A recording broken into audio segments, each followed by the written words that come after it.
Yizzo! What? Hey, welcome to Oh, another hello. episode of Around the Way Curls. Why'd you say it like that? I Because never that's heard you my, say it like that. yeah, that's how we say it. No, I don't. Oh, Anyway, what's going on? What's going on with you, man? nothing. Well, do you have any updates? What have you been up? Uh-oh, I'm in the ghetto. Hope you can't hear them sirens. I am fixing up my studio, cleaning it out, Mm. getting it reset, and I spent a day. I forgot my goddamn speaker, so I was like, I have to have something in the background. So I put Netflix on and I watched Sprint. Sprint is a documentary about track runners. My oh my, I wish I had watched this before the Olympics, because the way I was absorbed and cheering on and like having my favorites of these track stars, they follow the men and the women.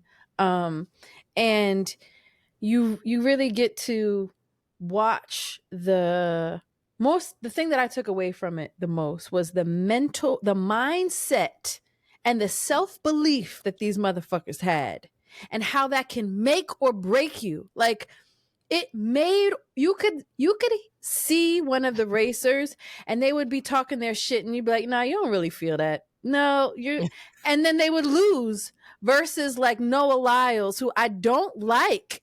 I like feel a way about him. You need to watch this thing. I don't know if you feel that way. He's so annoying. There's something about the way he just keeps winning and the way he believes in himself that I'm just like mad about. And I feel similarly. People felt that about Kobe. People said that about Jordan. Kobe like, was crazy, and so was Jordan. And so is Noah. Noah is mean to his other. They're mean. They're like bullies a little bit. But then you have Sha'Carri, who's like not as. She believes in herself and she pumps herself up, and you can see how much she affirms herself, but not at the expense of others. And she wins. And then you have the other girl, Gab, I forgot her name. It's another the Harvard or the Yale student. Yes. What's her name? Go ahead. She's quiet. She's a quiet storm. You're never gonna see her talk her shit like that. Like, but she comes in and it's just this subtle like beast that lives inside of her.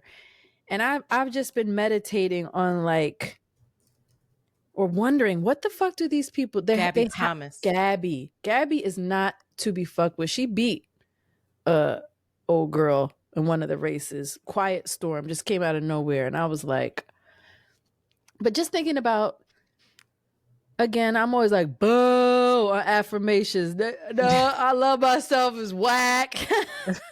I'm intelligent. Boo. Nobody want to hear that. But they have to have mantras that they're saying. And I want to. I'm going to say, what is this, August 30th? Shanti, you established the Around the Way affirmation. I know. I August 30th. You're saying Buddha affirmations. I know. You're sick, but I'm going to tap back into it, because I be playing, because I play, not realizing that that's magic right there. That mindset, the way they lock in, the way the athletes do it, I'm just like, oh my God. But did you watch The Last Dance? No, I would love to. When he was like, and I took that personally. All I know is that you would love that. You have to watch that. That'll get you going. You would love the storylines. You know, they're eventually going to come out with some with Kobe, if they haven't already. That's like in the making. Why are you eating like that in the mic? I apologize, but somebody wrote in the comments about that, so I'm trying to not do it anymore. I'm going to create some mantras. Yes. And I'm going to share it with them. And they're not going to, y'all going to say boo, because they are going to be positive. My Around the Way Curls affirmations are different. But I'm going to do it around mothering, about friendships and love relationships, work, and health. Because even when I'm in the gym, I was like, I need something to make me do this last set. I need something. Right now, I'm like, go, bitch. Right now, my Audrey's like, you can do it, bitch. Stop bitching. Keep going. And it needs to be far more loving. But I curse at myself. I'm like, bitch, you want to be big forever? What the fuck is wrong with you? Get this you done. want this ass fat? You want that fat ass bitch? Go. You want to be a big back bitch? Let's go, Antoinette. Get on the machine. Matter of fact, and make sure you walk. Look at your watch. Did you get your 10,000 steps? Get it together. Hurry up, bitch. Come on. Stop fucking playing. Loser. No, it needs to be far more. That's the affirmation. No, it can't be that. That's what I tell myself now, and it's just not very positive. It's not doing it. It's not getting it done. So, yeah, I need to like create some affirmations, and I will. I promise y'all, and I'll share them with you. But they're not going to be around the way curl affirmations, and y'all going to be like, nah, anybody interested in that? Mindful mantra versus around the way African, around the way affirmation. I like it. Maybe I'll create the mindful one, and then the duality is that around the way affirmation. Yeah. We should probably have a cursing in it, something carrying on. But my body is my temple. It has kept me safe. And also, get your ass in the fucking machine, bitch. Your booty is flat.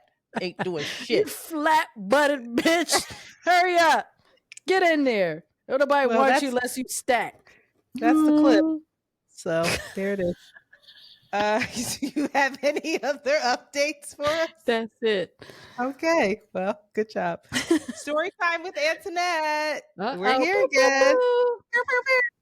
So I have mentioned that my work-life balance was in shambles. And me and Bay are still going strong. But while thank you. While we were babysitting Joy, Jasmine's dog, I was at his house. I like lived there. And so we got into this habit of I live there and I just come back to my house sometimes and get some stuff and then I go back over. And so when you're living out of a bag and your work-life balance is off, we started going like this. Just little things. Just like not fights at all because he's just, he provides relief. He will take his time and be like, I see how you're feeling in this moment. And I'm like, boo, fight. So, I'll knock the shit out you, dog. Who you talking to? I'm like, I got time for that shit right now. No, he can get snippy. He gets snippy. But so anyway, I was like, I was sitting there and I was thinking like, yo, y'all, we got a little bit of static. And we still going to bed together all booed up, but it's a pillow in between us. Okay, what's going on? So I said, okay. So I wrote on this piece of paper while he was on the phone in the other room, and I was mid-work. And I came out and I gave him a piece of paper, and it said, be ready to leave here by, I don't know, 8:30. We're going on a date. And I didn't tell him where. I was like, what you have on is perfectly fine. So I'm like, oh, I'm about to take him to go get massages. Now, this is where Mandy comes in. Mandy, in all fairness, told me about a 24-hour place in Queens to go get massages. And she was like, it's not that fancy, but they gonna get it done. And she was like, bitch, it's like 2 hours for $40 or something like that. It wasn't. She lied. It was more than that, bitch. But... so I was like, you know what? She sent me the address. I was like, we're just going to go there. Like, I need a massage. I'm stressed out. I'm sure I'm stressing him out with my negative energy in here. And I was crying in front of him. Like, I was just all over the place. So we go and I'm driving. I'm like, you want to be a passenger princess, babe? Like, I got it. And then the atmosphere started changing. And it's nighttime as I'm driving. I'm like, I'm like, wow, this shit looking real different. And then when he got real quiet in a car, like he didn't quite know what we were doing. And then when he saw where we were, he was like, he wasn't saying shit. And so I was like, we're here, but wait, talk about it. What did it look like? What you mean? It looked like the Asian North Philly.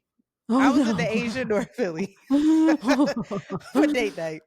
No. There were, so I was trying to pull over and park, and this Asian man was sitting on the curb smoking a cigarette and just wouldn't move. And so I beeped the horn, like beep, beep, like I'm coming in because I was about to run him over. And he looked at me and he just like kept smoking a cigarette and then finally got up. And I was like, oh, this is different. Like I'm a guest here. Let me act accordingly.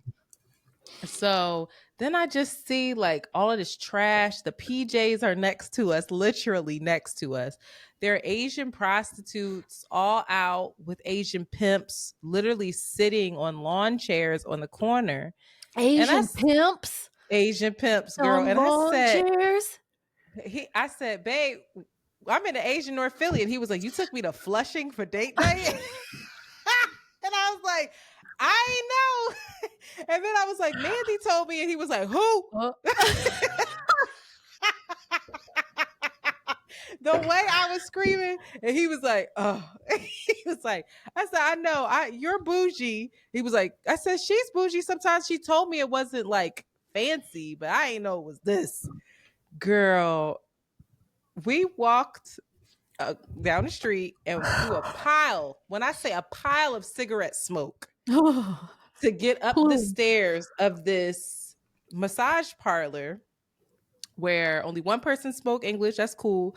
But he was like, definitely seemingly had COVID because he was just like this, hands all in his nose. At one point, he put his fingers together and went like that. Girl, with no tissue. With no tissue. Oh, gosh. Just in the atmosphere, the particles. By this time, when he did that, we were already seated getting our foot massage. And I was like, So Bay and I have a habit of whenever I go get a massage, or when we go get a massage together, we can get a foot massage. And the worst part is that he always gets the person that's like rubbing the feet real nice. And my guy is like fucking me up. And I'm like, I don't know what it is about these Fred Flintstone feet that I got that require that. But y'all got to chill. And every time they got to tell him, like, look, can you please slow down with her feet? Can you just... He did? Because he's like, you got to speak up, because my head was moving. Like, it was... It was intense. No, I'm not lying. Like, it'd be intense in there with me. And I'm like, it must be because I don't have an arch. I don't know what's going on. So that's happening, and I am just beside myself. I'm cracking up. I'm like, we just got to make the best of it. And I was like, babe, you're not really laughing, because he's more bougie than me. He's like, disgusted, Antoinette. He's like, yeah. He's You're like, delighted. Really You're like, I've been here, done that. I'm like, this is hilarious. I slept on a nigga's bed on the floor. Like, it's all right. Yeah, like, what you talking about, babe? You have your life together. I do not. This is, come on. What are we doing? So, and it was like $200. Like, there wasn't the cheapest and thing. They charged you all cash. It was cash or EBT. It's like Major's Hoagie joint. They took a credit card. But so the foot massage was tricky. But then they took us in the back. Girl, that was one of the best massages I ever had. Oh, I know that's fucking right. I know that's right. I said, Mandy gonna come through. It's gonna be tricky. But I looked at him. I almost said his name. I looked at him and was like, watch what you say about my girl. You say, he was like, she bougie, but she ghetto bougie. She know like what it is. She knows what it is. I said, Mandy gonna come through with the come through. And he said, she did. He got up. He said, I never felt my body feel like this. I said, I got cigarette burns on my back, but god damn it was worth it. I ain't never been burned before like that. It was worth it. But it's not a relaxing massage. It's a deep tissue joint where like you feel it the next day, where your back is like sore. But I felt amazing. So shout out to Date Night in North Philly. He said he would go back. The Asian North Philly. We can't be in Gen Pop. Like the foot massage was in Gen Pop where the COVID was going on and everybody was cutting up. We just got to skip that and go straight to the back, get the things done, and head out. Get the fuck out of there. You got to find the nearest Korean fried chicken spot. Whatever. I don't think it's Korean. Fried chicken spot around? I don't care. Whoever fried chicken in that neighborhood, you better go get it. Wherever they fried chicken in the Asian North Philly, bring me back a platter. I must have said like 5 times, I can't wait to bring Shanti here. I said, this not for you. Because while we were in Gen Pop, I was like, this not for you. But Shanti will fucking love this shit. I said, so it could be me and her. Next time she up here, I'm taking you on a date. And I love it. I'm like, nobody treat me like my bae. The fuck? I take care of you. So I get we into had it. us a time, child. I don't want to hold I us up. love that. But child, story time. I said, what in the world? All my people in New York, they nobody tell me what Flushing was. Flushing is different. I said, oh, I don't feel safe. We don't belong here. I don't know the culture Yeah. here. I'm not making the right moves. I beeped at the man. He looked at me like, bitch, I will kill you. No, I was like, I that's apologize. So crazy. last thing I'm gonna say is that then they decided to have a date night where he I texted him, was like, can you invite me over? Like it's like we're dating again. I would really like that. And so he sent me this text like, hey baby, I hope your day is going well. I'd really like to see you. Let me know if I can come over, if you can come over here, and I'll be done by da da da da, and I'll make dinner or something. So I was like, oh, I love that kind of text, instead of like, all right, I'll see you later. Like Yeah, invite yeah, me yeah, over. yeah. He did that. He made dinner. It was delicious. I couldn't believe it. Go boy. And then he was like, I got a movie for us to watch. It's gonna make you feel better. And it was fucking Guardians of the Galaxy 3. Girl. Wait, because he You knows didn't. you love that. Though he knows you love. No, I'm not hating. I love Marvel. I'm not hating. I hadn't seen it. Guardians of the Galaxy 3 is one of the most emotional Oh, Marvel really? movies. Girl, I tweeted like, I just watched Guardians of the Galaxy 3 and I'm fucking crying. I didn't know it. All these people were like, I saw Baby Rocket and turned it right the fuck off. Like, Baby nope. Rocket. Oh my baby, I love Baby Rocket. You are gonna cry when I you gotta watch watch this with this. JoJo. You got girl. So Is he he kept okay? apologizing, like, I'm so sorry. I forgot about this part. It was a good movie. It really was, but it was very emotional. So we're failing with date night. Listen, I don't want to go over, but you and I, We going everybody, over we need to talk about fatherhood. I think it's fatherhood. What's the Netflix with movie Kevin about Hart. young? No, it's about young girls whose fathers are incarcerated and their story and their relationship. Black Thought produced it, I think. My sister and JoJo watched it, and JoJo's a thug. JoJo is a Yeah, thug. she don't JoJo feel said she nothing. was bawling. Let me find the Really? exact. We have to watch this. I literally don't know if I can or if I want to, because that You have stuff, to. little girls and their dads make me feel all types of things. But let me get the exact. Well, while you're Anyway, doing carry that, on. Mm-hmm. yeah, when you tell us you have it. And then lastly, I'm so happy that I couldn't have been more wrong about everything that was to come if Joe Biden dropped out of the race. So after this break, we're gonna talk politics as usual. You singing? After these messages, we'll be right back. Boop. You found it or not? Yeah, it's called Daughters. You were almost there. You said fathers. All right. Oh God, I can't wait to take you there. It's hilarious. I love that you said it was the most amazing massage It you ever had. was. I It got was to see the really good. pimps. That's what I'm invested in. They just I didn't they get to look be as scary. They just got problematic as I like ball wanted to with shorts that. on and like caps and like Hood, chains. And hood they just Asians like ain't no joke. They don't play. They were dark Asians too, or they were light Asians? they were light Asians. Don't whatever you're saying, wait till we're done No, recording, I'm not please. going. Because I just saw you think about it and stop and offer me some relief in this moment. Okay, bitch. Before you go there. Because I know you. Matter of fact, this is another clip.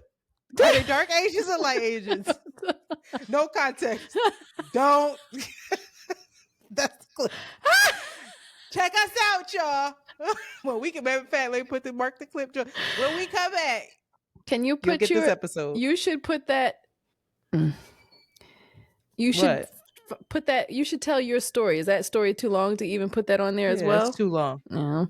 I'll say that it was the Asian. I don't know. I think I should just say, were they dark Asians or light Asians? And then leave it there. And then say, whatever you about to say, don't say it. And that's this little 10-second clip. All right, you ready?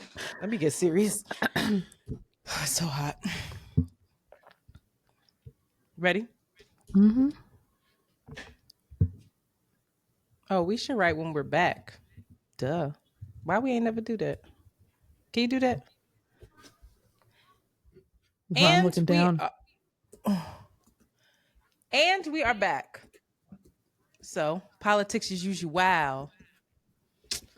Well, uh, Kamala is the star of the party. She is a bona fide star at the moment.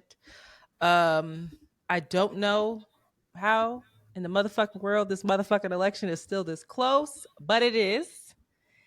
And I also think Trump is he's crashing out. I hear an echo and I don't know why. He's crashing out and he's like officially losing his mind. He had a X thing with Elon Musk where he was slurring his words. I was like, is he okay? Now, today he's saying it's August 30th that he would make IVF free, even though the Republican Party has been against IVF. His running mate also condemns IVF, and JD Vance is an absolute fucking disaster. A disaster, voted against IVF. Trump also said that if Jesus counted the votes in California, he would win because he had large crowd sizes in California, and Jesus is an honest man that wouldn't lie about the votes. And he has since compared his crowd sizes to Martin Luther King's March on Washington. Wow. So this is what he's crashing out. Trump is He was crashing out. slurring his words? Oh yeah, you could go, just look up the X interview with Elon Musk and Trump. He's like slurring his words. He's been slurring his words, but it was really evident on that interview. He's lost it. We will get a debate. They've officially agreed to a debate September 10th. I'm going to be locked the 10 fuck days in. away. I cannot wait Wow. to witness this. I think she's going to wipe the floor with him, but we shall see.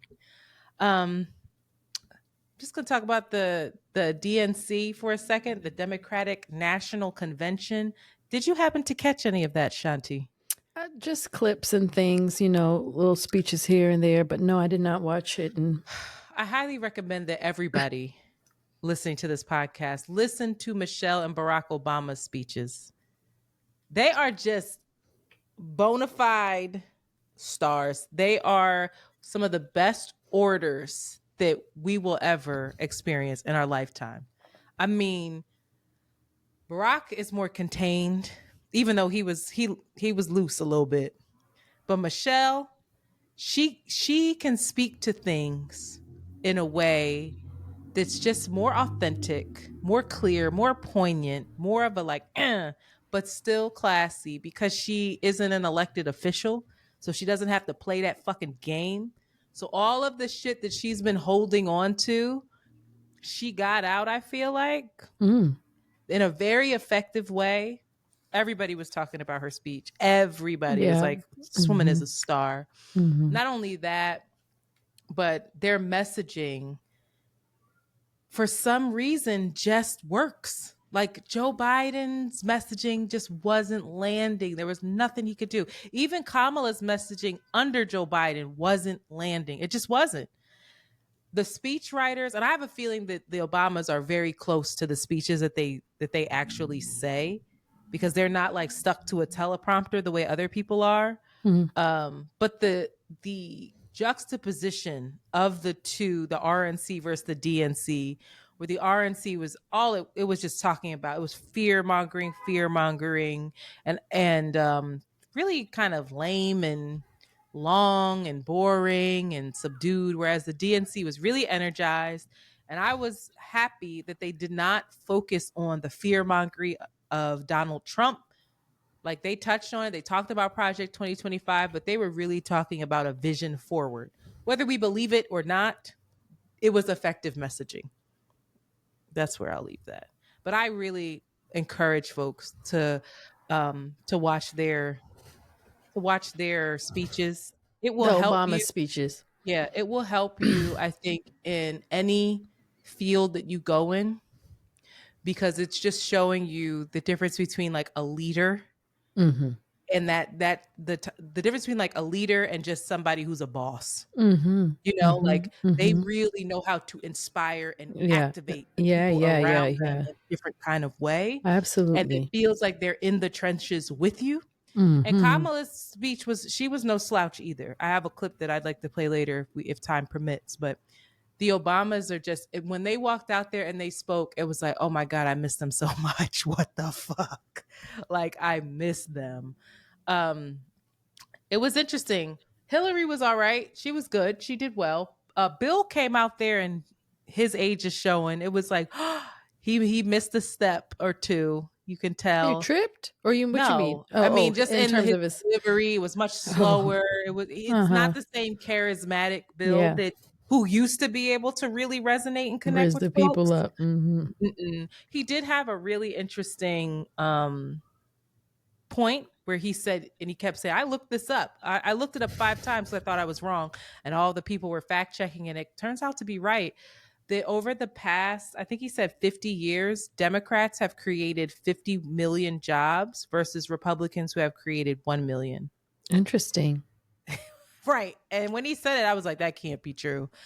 And everybody was talking about how, oh my God, these numbers are true. How did we not discuss this or know that? So that was really interesting.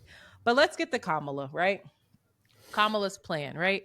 Her whole campaign is we're not going back. We're focused on a new way forward.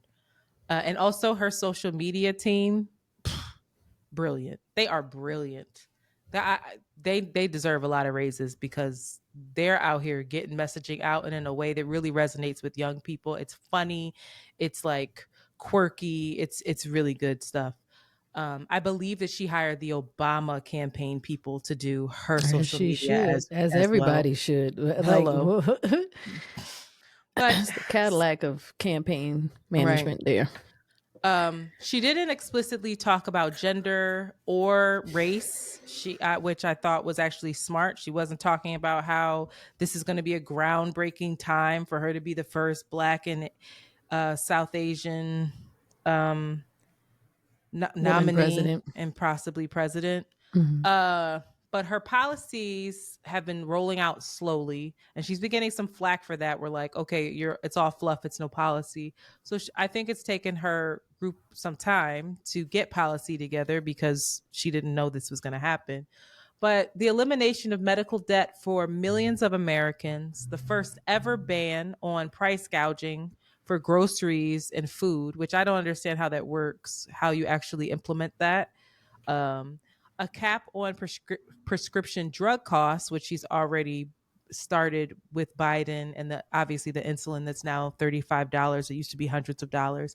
She's committed to building millions of new houses, and we all know that more supply leads to lower prices. And right now, there is a demand for housing. We are in a housing crisis.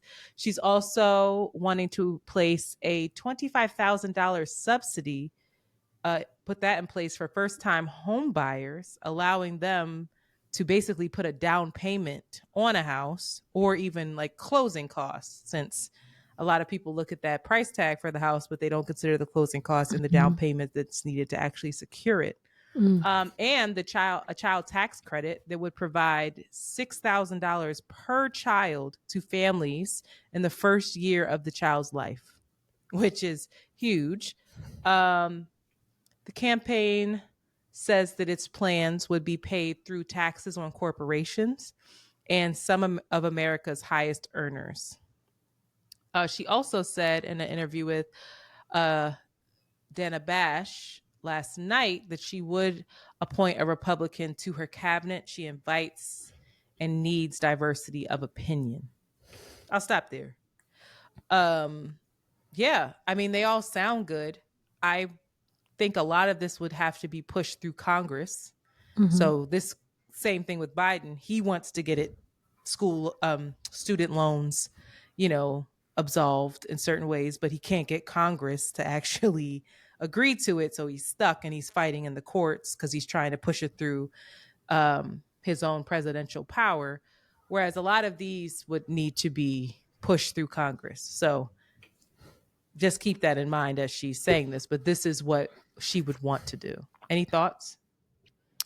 Um, no, I think in addition to that, there was I was looking at somebody's commentary, and I see that you're going to go down to Israel, but Mm-hmm. also just her more conservative, far different tone about how she's going to handle the borders, and as well as um, just her stance on the military having a strong, Oh steel yeah. tight military, which I think for a lot of people, um, which I think strategically sounds really smart for her to appeal to those more The Rust Belt. right leaning, for the middle America, for those folks. But I think it's also, it's undeniable. It's at least for me, it makes it very, very clear of like who she is, what she represents, what um where the status quo, where business as usual is going to continue, and also a place where people have to really be realistic about what's possible in terms of any type of political change, or any type of like the ways in which we want these presidents to be very radical, or to represent some type of radical change in the way that the US operates entirely. Mm-hmm. But I it definitely made me think like, oh, she's like, there's probably a lot more gain in appealing to those more conservative, leaning a little bit more conservatively, speaking a little bit more to the tone of even Trump, of being tight around the border, protecting America, supporting Israel, versus going very, very far left, which I feel probably is a less of a risk than we think, and probably more a reward for her than anything. But it was just fascinating to to Yeah. to see this, to see these politicians just kind of like do the Well, dance. it's interesting. What she said about the border was interesting with Dana Bash yesterday, because she said, I support the border bill that we had that Trump killed. And Mm-hmm. that is what I will push through. So that wasn't a piece of super, super progressive legislation, but Mm-mm. it wasn't super conservative either. It was a bipartisan bill. So on the border, I don't know her former stances on the border, what she said. I know that her family are immigrants. She talked about her parents being immigrants and coming to this country. Um, and she is saying, we invite immigrants, they make our country better, obviously. And also, we have to deal with the fact that we have to deal with the border and put process in place so that the border is actually functioning in a way that, that functions. Right now, it's not. Mm-hmm. That was the energy that I got from her conversation yesterday. I think the thing that she's really flipping on is fracking, where she said that she would completely ban fracking. She changed that in her 2020, was it 2020 presidential run. Mm-hmm. So that's not new that she's changed that stance. She has said, and I was looking this up, that after speaking to even environmentalist, she said, listen, my values have not changed when it comes to the actual environment. Global warming, we are in a climate crisis right now. There are people telling me that there's other ways that we can combat that climate crisis outside of fracking, and that fracking, if we just eliminate it, will put X amount of people out of work, out of jobs, and it has to be a slow transition. A ban doesn't work. That is what I heard in 2020.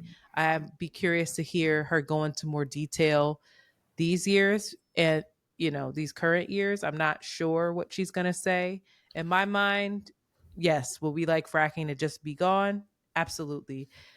Is it possible with the current financial and business structure that we have in place in some of these states, like Pennsylvania, that is a swing state that she has to win? Probably not. So those people hear fracking and you ban Politics as fracking, you're usual. not right, you're not going to win. And I think politics as usual, what I'm learning more is it's we don't like it. It's a whole heap of compromises, a whole heap of them. And I think that when she's speaking a bit directly to the ways in which she is shifting policy and the why.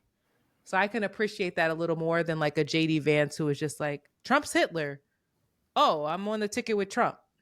Oh, I realized that his values weren't that bad. It's like, so I don't know. I want to hear the why. When these politicians switch, I want to hear why you shifted your viewpoint. You know, Joe Biden from yesteryear is not the same Joe Biden as this year, so it's interesting. Um Now we're going to get into the thing that a lot of people were listening out for, which is Kamala and her stance on Israel and Gaza. Um Okay. So I think the first thing that we have to recognize is that Kamala currently is a part of an administration that is complicit in and directly aiding genocide against Palestinians. Hard stop. Mm-hmm. She is. Okay. I really recommend that folks listen to Olay and Friends. She had an amazing panel. She lent her platform out. She wasn't really speaking much, but it's called Kamala, Palestine, and the Uncommitted Vote. And there's so much nuance in the conversation and space to hold contradictions in an attempt to take steps forward. And Maurice Mitchell, who I really want to get on the podcast, he's the Working Families Party director. Mm-hmm. He was on there and he was specifically talking about having to hold those contradictions and how that party went out and they endorsed Kamala. And they, the very next day, are at a rally for not one more bomb to Israel. Mm-hmm. And he's like, you have to be able to do those things. Yes, I endorse her because this is the person that I'm going to be able to put the most pressure on. And it's not going to be like this. We want it to be very quick. We want it to be, hard stop, but we have to continuously put pressure on these politicians and be able to hold contrasting, conflicting things, contradictions at the same time. So I'll leave that there. I would love to go into more detail about that conversation, but we don't have enough time. She's much more empathetic in her approach to talking about this conflict. And I want to be really genocide, I should say. I want to be really clear that she was the first major politician to come out and say the word ceasefire. So she's been taking this stance. And according to White House aides, she's been the one putting pressure on Joe Biden about the rhetoric and about the way in which we're approaching this. So, in my opinion, in the immediate, she is not going to save Gaza or Palestine, West Bank, none of it. She's not going to do it. She's going to attempt to save us from Trump. And that's a really hard pill to swallow. It's a hard pill to swallow for me. It's a hard pill to swallow for everyone, I think, for most. No president is going to throw away the Israeli US military relationship because it's basically political suicide. You have AIPAC, you have a large evangelical Christian voter base that looks to the Bible to determine whose land that rightfully is, right? So that's that. US claims that they have shared values with Israel because they like to see themselves as a truly democratic nation, and they position Israel as the same, but just doing that in the Middle East. This dates back to US, to Truman. Truman recognized the Israeli state 12 minutes after Israel declared itself as such. Kennedy was the first president to agree to give them weapons, laying out the foundation for the military alliance. If you go and look into the Cold War, that really solidified the alliance. After World War II, US and Russia were vying to be the dominant global power. And once war disrupted the neighboring Arab nations, Egypt, which shares a border with Israel, well, with Gaza now, but also Israel, they started to purchase weapons from Russia. And suddenly, both US and the US are vulnerable. And so that alliance grows. And the other thing is that the money. I mean, we have given Israel $280 billion over the course of some years, right? Of our taxpayer money. And that was to build its infrastructure and to build its military. But what we have to recognize is most of this money, they're grants, because they have to buy their military supply from us. So it's like we're scratching our own back in a way when we support Israel, because yes, we're giving them money, but then they go ahead and purchase. They're buying arms. We're making money. Right. We're making money in this. And while also being able to have a military investment in the Middle East that is, for many, the way they see it, keeping Iran, keeping Russia, and keeping even China at bay. Shit. So this is a very complicated conversation, right? But the thing about it is that the money that we give for the weapons, right now, there are no real actionable legal conditions on how those weapons can and should be used. And so that is where, in the immediate, I think we need to be pushing Kamala with like, go ahead, ceasefire, all the things. 61% of I read somewhere, 61% of Americans do not believe that the U.S. should be sending supplies and arms to Israel. 71% of them are under 24 years old. That is. Anyway, this is another we can't go into it. I think the thing that makes me cringe or makes me disgusted, makes me angry, is that what is required, to your point, what hopefully, what we'll continue to talk about, what we all are learning how to do, is hold many truths at once. It's not realistic that we're going to it's not realistic that this pendulum is just going to swing there and stay, or this radical, I won't actually say that, because that is possible, but we kind of have to hold all of this with trembling knees at the same time. The fact that we're being asked to do this while smiling and cheering her on and calling her a star and, not actually looking at her with a side eye, and the propaganda machine that's behind it, which I understand is needed to activate people. It just, for me, it just is dystopian. It's just like fucking 1984 to me. It's double speak. It's weird. And it is for people that don't yet have the context, and I surely am not one that have all of it, but for people that have even less don't even have a sense of American history, what to speak of global history, it's dangerous. It's like, to go to fucking conspiracy theories, it's like you're like sheep. It is propaganda as its worst form ever, and that's the part that like makes me mad, because we have to collectively talk about and hold this nuance. It cannot be like USA, like we're crazy. It just makes me feel crazy too. It makes me feel crazy. Yeah, I think too. I'm what I'm getting at too is, I think that it must. I'm starting to believe that it probably makes some politicians crazy as well, having to do that.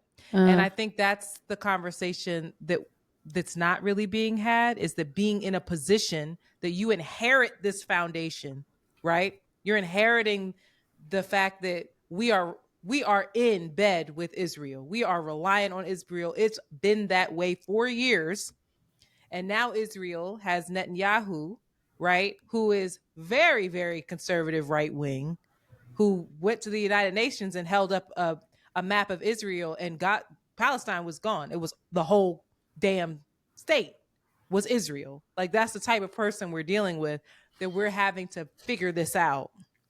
And while also trying to broker a deal to bring hostages home. It's like you can't condemn Netanyahu but so much because you lose your bargaining chips with how to even get him to fucking listen to you to bring also American hostages home. She met with those families, I think she said weekly, in the Oval Office, where they are asking, where are my people? And you are juggling. We need to get reelected because we got to keep Trump at bay. We need to get these hostages home. Netanyahu won't fucking listen. They've got an uncommitted vote in Michigan. How are we going to get the Rust Belt? How are we, like, you're fucked. Let us give you money to decimate and murder kids and babies. Like, Right. that part is like, to me, it's anyway. I would love to talk about it, but it's fascinating. It's fascinating, and it is. Yeah. It's deep. It's deep, and I see it. It's not something you can't dismiss any of these parts, but there is a root. I think that I would love maybe for us to have an episode about this. Yes, there are all of these stems and trees and tentacles, but there is a living root that needs to be cut, that needs to at least be named. That's the source of all of this that, I don't know. We have to go. I know that we have to get off of politics. I have to play this clip because this is a clip that there was a lot of anti-Blackness happening. There was a TikTok thing that happened while we were on break, and it was lots of anti-Blackness happening. Yeah, it was. Within the Arab community, there was a lot of tension between within Black the and Arab. Palestinian and Yes. Okay. And so there was a lot of anger in the Arab community around people who were excited about Kamala. And then they were just like, well, if you're excited about Kamala, you don't really fuck with us at all. Take that out, take that flag out your fucking bio, fuck you type shit. And then Black Americans were coming back like, well, fuck y'all. Like, we got to protect our own shit. So there was no nuance to the conversation. The infighting on Twitter was deeply disturbing and disheartening to me, where I was like, oh my God, if any two groups needed to really rally together, it's these two groups. So I want to play this from a woman. At this point, we are all aware of this conversation, and we've all heard subsequent conversations about the divide between Black Americans and pro-Palestinian activists. And this was an uncomfortable watch. It was really difficult to sit here and watch a Black woman get spoken over, muted, and white woman tears essentially in action. But one thing that this video did is it did highlight very valid concerns about anti-Blackness in the pro-Palestinian and Arab communities. Now, this entire situation started because there are activists who are telling Black Americans, if you're planning to vote for Kamala Harris, take the Palestinian flag out of your bio. You no longer support Palestine if you're voting for Harris. This is the same rhetoric that Maya was applying to Tory here, saying, because you're voting for Kamala, you no longer support Palestine. And she lied to her followers and said that Tory claimed she would never support Palestine again because of this. So the anti-Blackness was very much at play here. It exists in the entire conversation, but this is not the only context that it exists in. Anti-Blackness has been a pervasive issue in the pro-Palestinian movement, specifically as it pertains to this election and votes for Kamala Harris. Now, there have been a lot of insinuations that Black Americans voting for Kamala are putting in a vote for their comfort. They're voting for genocide. And we need to look at the bigger picture and realize that there is a lot more nuance to this conversation than we're allowing in. We should not be so obtuse that we don't recognize that our choices are between a third party who won't win, Donald Trump, who will harm everybody, and Kamala Harris, who is at least a safe option for people domestically. We shouldn't be policing the vote of Black Americans when this choice directly impacts their safety and their lives. Now, don't get me wrong, Kamala is an imperfect candidate, but we can still criticize and hold her accountable while still understanding that she is the better option for everyone. Collectively pressuring and collectively asserting support for Kamala are not mutually exclusive ideas. We have already seen, following the protest of the uncommitted movement, that Kamala has been very willing to alter her stance on issues pertaining to Israel and Gaza. We need to keep pushing, though. And we need to stop allowing this divisiveness and this anti-Blackness to exist within our community. We should be working with Black creators, Black activists to ensure not only our safety as Arabs who are threatened in the Middle East, but ensure their safety as well as Black Americans who are threatened here at home. I thought there was a lot of nuance there. I'm sure there's room for critique and to further go into things, but I don't know. Take a listen to what Kamala said on Palestine. There's clips all over. I was going to play one, but we have to move on.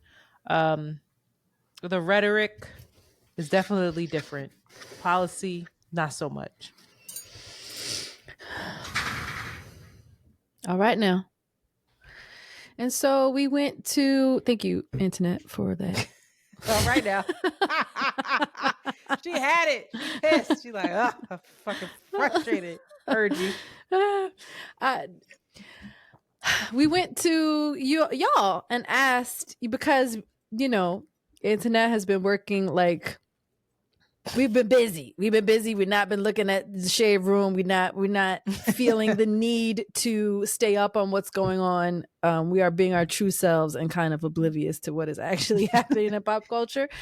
But so we went to Instagram and I asked y'all, what do you want us to talk about pop culture? And very just hands down, everybody wanted to get our take on the Cam Newton and Dr. Bryant interview that Cam Newton had on his podcast. He's a newly started podcaster. And if you're not familiar, Cam Newton is a 35-year-old retired NFL quarterback. He played for 11 years. And Dr. Bryant is a psychology expert. She's a renowned life coach and, oddly enough, co-producer of MTV's nominated Best Unscripted Reality Show, Teen Mom Family Reunion. Mm-hmm. I didn't know nothing about these people ever. Okay? I actually had a hint. I'm lying. I actually Googled him maybe 3 weeks ago, a month ago, because I stumbled upon his most recent baby's mother. I just forgot that woman's name. But she's apparently, she's no slouch herself. She has a huge Jasmine Brown. She has a huge Instagram following. She is on podcasts and she's a comedian. And so I was kind of beautiful woman. I fell down the rabbit hole of her. And then I was like, who's her baby father? And then I saw that was him. So it all came full circle to me. But you saw her on Shan's podcast, right? Yeah. And I saw her on what am I? They my girls. Anyway, I'm back. I can't remember nobody's name. Can't they have girls though. Together. They not your girls. What's her girl? It's a couple actually. I'll talk about it. I'll talk about it later. I'll be back with that, y'all. But anyway, she actually, I'll reference that later. Didn't know anything about Dr. Bryant. I was like, let me watch this podcast episode after this viral clip started circulating that you guys all wanted us to comment on. And in the viral clip, Clam states that although he is not married and has 8 children by 3 women, he wants more, and his desire to get married is lower than his fear to be divorced, and he's taken his time. And Dr. Bryant just kind of laid into him and was letting him know that taking his time is actually him being very proactive in his choosing and selective in his choosing, and that he's taking his time with his wife, but he's out here creating broken homes, that all of these children, regardless of how present he thinks he is, unless they're all under the same house, under the same 2 parents, they're having different experiences. They're having time with their mom, time with him. Mm-hmm. All of it equals a broken family. And he just could not wrap his head around that. He defended and said none of his children's mothers are single mothers because he's so present. And they started going into this other further down in the rabbit hole in their discussion. And so from that viral clip, I was like, let me watch this. It was about an hour and a half, and I enjoyed it very, very much. I don't be watching other people podcasts like that, but I need to start doing it because actually it was really, really great. And from the jump, he was confrontational with her for no reason. Mm-hmm. He was talking violently, like, let us put on our boxing gloves with her. I feel like she gave that energy back a little bit, but she was far more, she felt like the older, more mature, more emotionally higher IQ. I feel like she saw him and was like, yeah, okay, yes, let's do this thing. Like, I know how to navigate. Yeah, I know how to navigate. Throughout the entire interview, it was her showing, I know how to navigate it. And I mean, we can speak to the fatherhood thing. I think this is really interesting. My opinion actually has shifted in the course of 13 hours from Please watching tell it. me. And I think that could be played in a college classroom around gender and sexuality and a women's course. Like that was just such a rich class. That was such a rich embodiment of so much poor conditioning and ideas and also it's like a sociology prompt. And I she also brought so much language to stuff that I didn't have. I couldn't bring language around. I was so impressed by her and really, really liked her and really agreed with a lot of what she was saying and felt relief from a lot of what she was saying. But what do you think about stance? I need to know your stance. Originally, I saw that, first of all, let's be real clear. This man has 6 biological children, 2 of which aren't his. He claims we would never know because he wouldn't. He's like, those are my babies too. He did that twice. Okay. So he actually has 6 biological children, which I think okay, go ahead. I respect that. I think that the dismissal, I have a broken family. Oh my gosh. I knew I was waiting for you to say something crazy. Why? Words matter. You just talked about mantras. You just talked about affirmations. By the definition that we all agree, well, let's just, maybe you and I need, by my definition, a broken family. That's very harsh, okay? Yes. But I do not have a traditional nuclear family. Okay. The biological parents of my child do not live together, nor do I have a blended family where I have a partner that is taking that role as a father, okay? So I'm a single mother. Jolie spends time with her father, but you don't spend time together. We do not spend time together. She does not experience us together. She has different, separate experiences, eating patterns, what's right, what's wrong, worldviews. Everything is very separate for her. In my mind, or ideally, I think that the having a mother and a father in the same household is an ideal. To have a present mother, to have an attuned father in a household is ideal. And I want to be very clear on those 2 adverbs. Please don't go back down that rabbit hole. I will hang up. Please stick with me. Yo, I'm sticking with you. If you start this adverb shit again, I'm hanging up. She's so red. Because if y'all know, I'm not going back down that road, the Star Spangled Banner road. I'm not fucking doing it. Wait. I will hang up with you and give myself relief because I can't do it again. Wait. Stay focused. I'm sorry. Having two parents in the household, underscore, a mother that is present, underscore, a father that is attuned is ideal. A father that is present, both parents are attuned, they know what's going on with the kid. He's present emotionally, he's mapping out, figuring out life with her, whatever. Ideal. No, I don't care. I don't care if, you know, I think that's number one. That's the best possible outcome. Anything after that, although not insufficient, is not the same, is not equal. Okay. And I was sitting with it and thinking like, oh, you know, going down this rabbit hole of like, yeah, a father father needs to be there, and he's bugging for thinking that, and that he was really, really wrong, right? There's two men that I know that I admire. The two men that I watch them, I hear stories about them.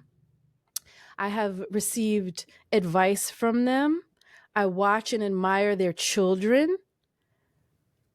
Not so much their baby moms, but that part do not live with the baby's mother, and they live separately, one of which is even out of state from his child. And it made me stop and be like, oh, wow, maybe you don't have to be in the house with them. I don't know if that's possible if he had 8 to 12 kids like Nick Cannon, or, you know, as many as Cam has 8. Okay, go ahead. I'm saying that I actually take back that is the most ideal thing. I think the ideal thing is to have a present and attuned father. And it made me think of it. I went back to the clip that you shared that Van was talking about. Van Lathan, what's his podcast called? Higher Learning. I was about to say something completely different. Higher Learning, where he was talking about his experience of having a father just walk past him in a room and could sense like something's wrong that you could not necessarily get if the father weren't in the house. And I was completely sold on it. And I was like, yeah, but also not necessarily. So I actually think that there are men, and I have seen it, and I see the products of their babies. I've been in conversation with these men. They are, I don't know that that's true. I don't know if that's true. I think attunement is key. I don't know that she was saying that, speaking specifically about him having children and not being in a home. I think she was specifically speaking about intentionally having children and putting them into these different homes that he knows he can't be as present as possible with these women, and that being unfair. Is he doing it intentionally? Giving that, but I think I think it's a very different circumstance if you are with somebody, it doesn't work, or y'all have a kid together and you start off that way, right? And then you have to shift, right? There's a shift that takes place. Fine. I think, again, the intention matters. I would say, I'm not saying it's bad. I would say ideally, I know that I needed my father in the house, so much so that when my parents did split up, I stayed with him. I went with her for a hot second and said, nope, I'm going to backslide, and went right on back with him. And that's for a myriad of reasons that I won't get into right now. But I really feel that it's the intention. It's him being actively involved in not even trying to be in a house necessarily all like forever with these kids. And I also think that, to Van's point, it wasn't just about being attuned. It wasn't just about being, I think that you and I also define present very differently. because I don't necessarily consider that. My being present to me is being involved. It's being there. Van made a very clear distinction between showing up and being there. Showing up is like, oh, you got the graduation. I'm of course I'm gonna be at your graduation. Being there is doing the schoolwork with the child that got them to said graduation. Being there is, oh, you got a basketball game, you in a championship, is shooting the hoops with them. Well, that's Running how the I define drills. attuned. Is like we're tapped in. Like I You am can be tapped, right? That's like that attunement. with you. But I'm saying is that if you are not able to get to all these kids, there is a limitation on how present and how attuned you could be. She had the same conversation with Nick Cannon, and he's saying that.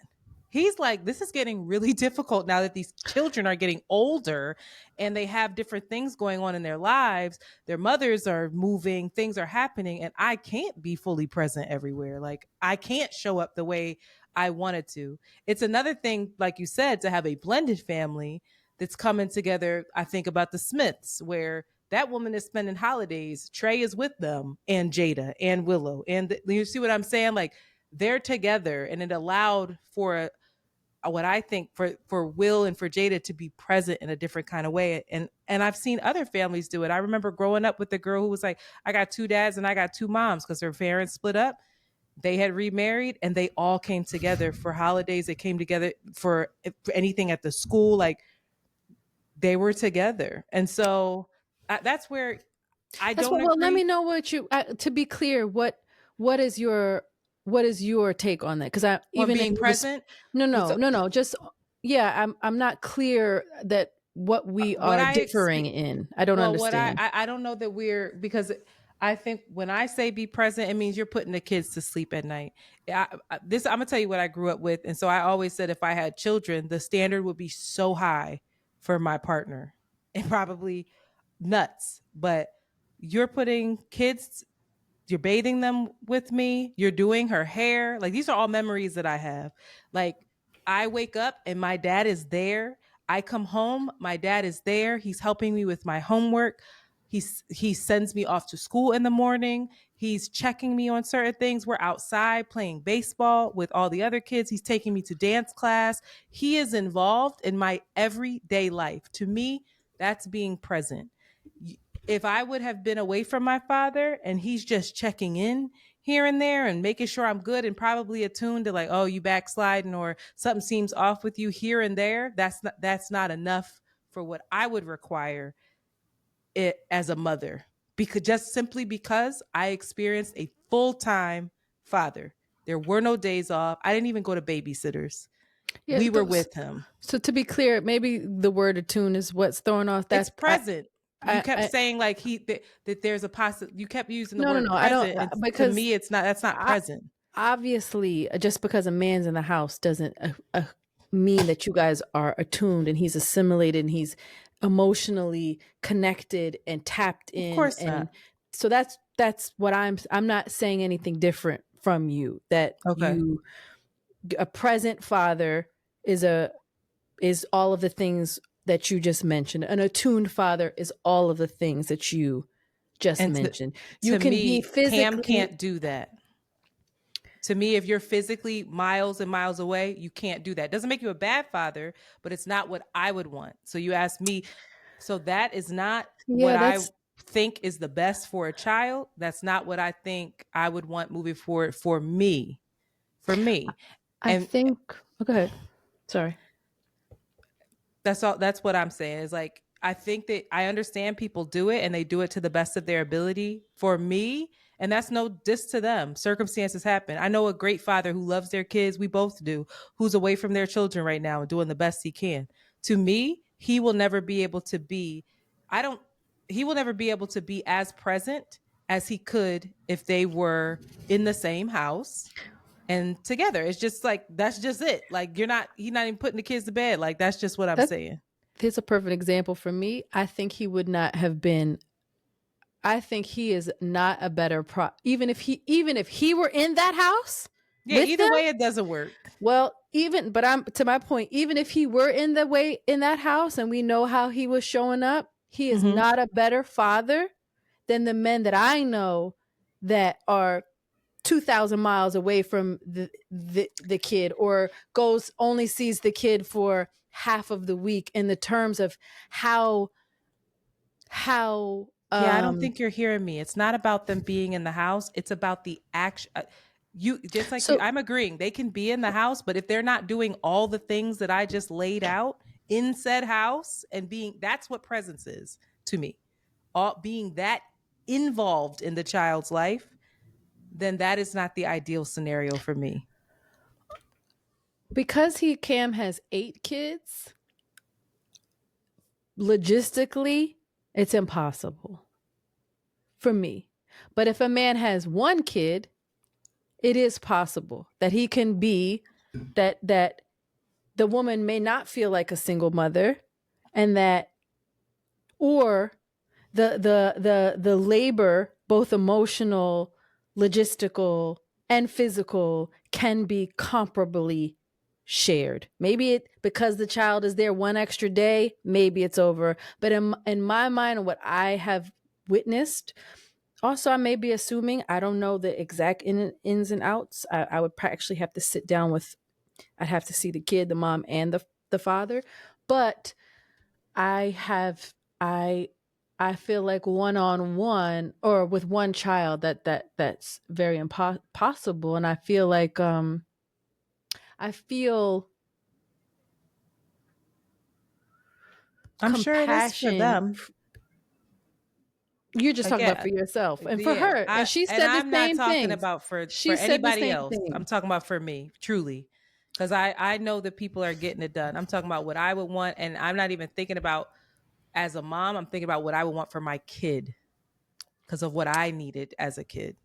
That's strictly how I'm thinking about what if I ever did it. That would be what my prayer and my goal would be, is that person would be that present and involved. Word, got you. That's it. I'm not talking about anybody else. I feel like people make it happen. And I know fathers out here doing amazing things that aren't in their kids' lives. It's still, for me, is They not don't what I live would with want. their kid. They don't live with them. I think Yeah, it's that's the not what I key thing want. for me, is the living part. But Waking up to your dad, getting you ready for school is a different thing. Being home, coming home to your father well, is a apparently all different of his thing. kids live with him.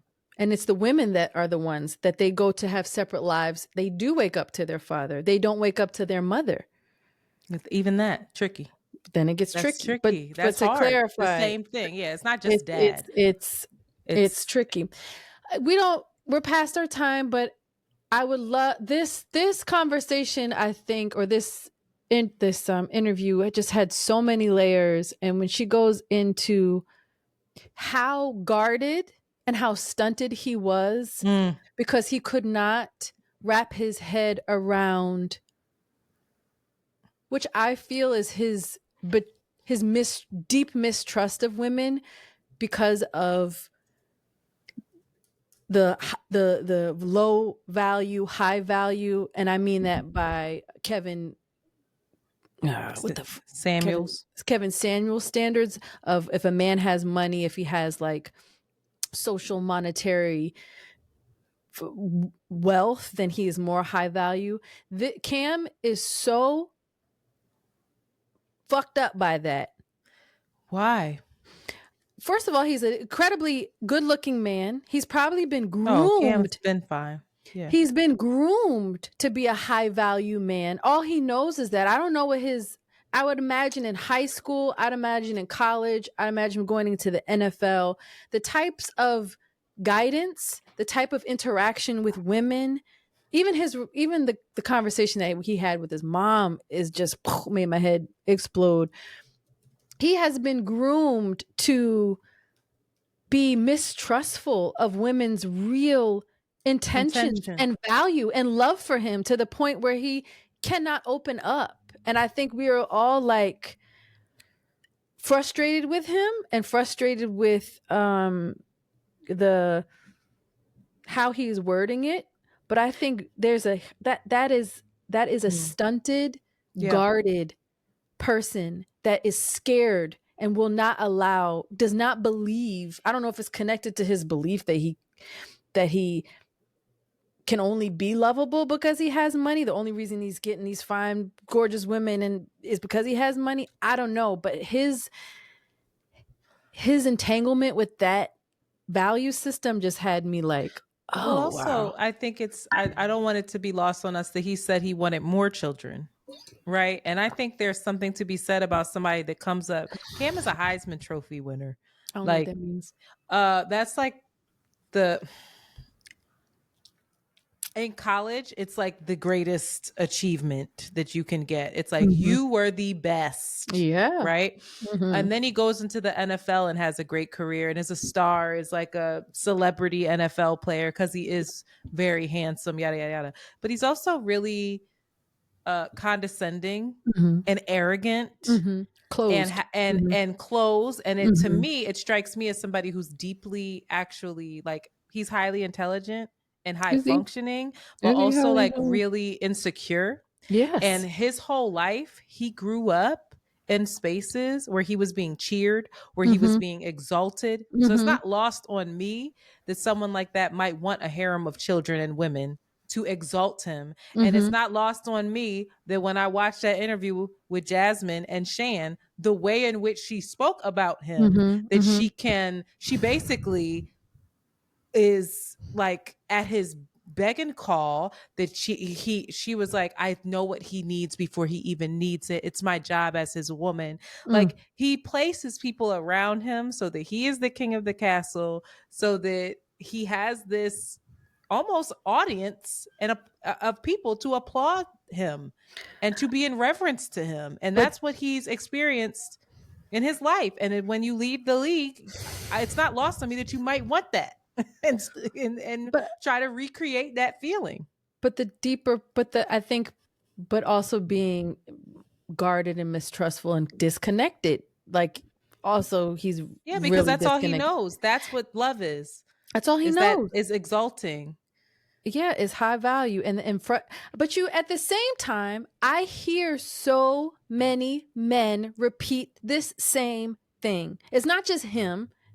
Broke niggas, rich niggas not that just are men, women because in another clip, his baby mom, broke niggas don't deserve no pussy.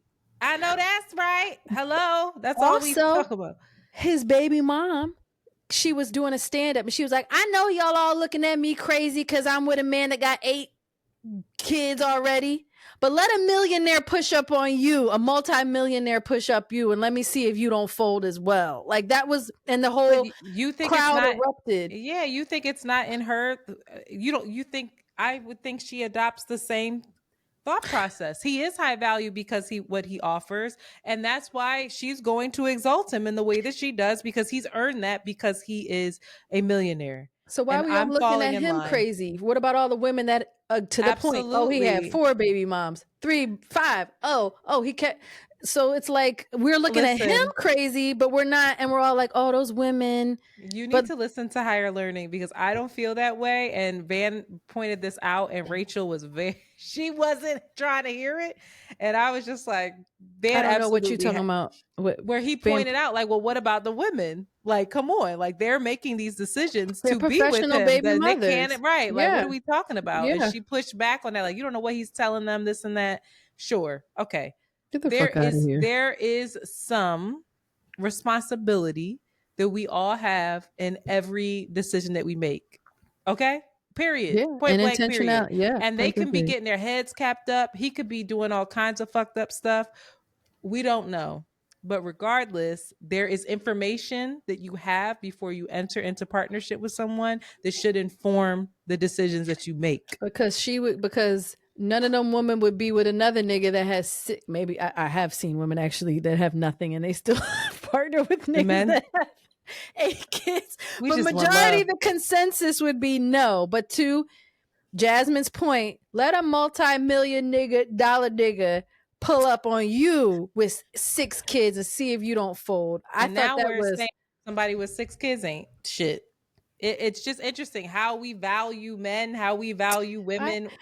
How there is interesting. And how it's different for men and women. Because if a woman has 6, 8 kids, she's a hoe. So it's all, Anyhow. Hope you enjoyed that take. I'm gonna finish watching it. His energy is very different. It's very, difficult for me to consume. It's like, you are so annoying. Like, calm down and what, you want to fuck her? Like, what is this? What's your deal, bro? Grow up. He reminds me of somebody that I dated, who everybody hated, who had my head capped up when I was in a harem. It's that energy of like, I'm here, I know everything. I'm putting you onto game. And if she's not having it, she ain't no dummy. Let me try to toy with you. Let me try to trip you up. Let me try to like catch you. She was like, nigga.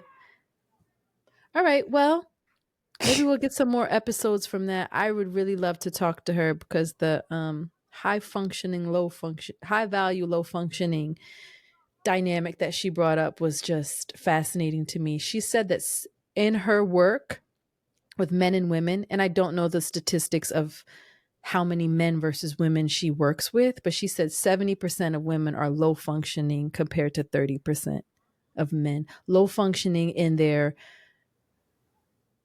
confidence, values, emotional management. That's what she talks about in terms of high functioning, low function. And I was just like, interessante. All right. Thank you so much for listening. I feel like I drunk 4 cups of coffee. I'm so hype right now. Really? My heart is beating. Why? I don't know. Maybe I haven't talked this much since we Peace recorded. to the gods. Crazy. Old and new. Bye.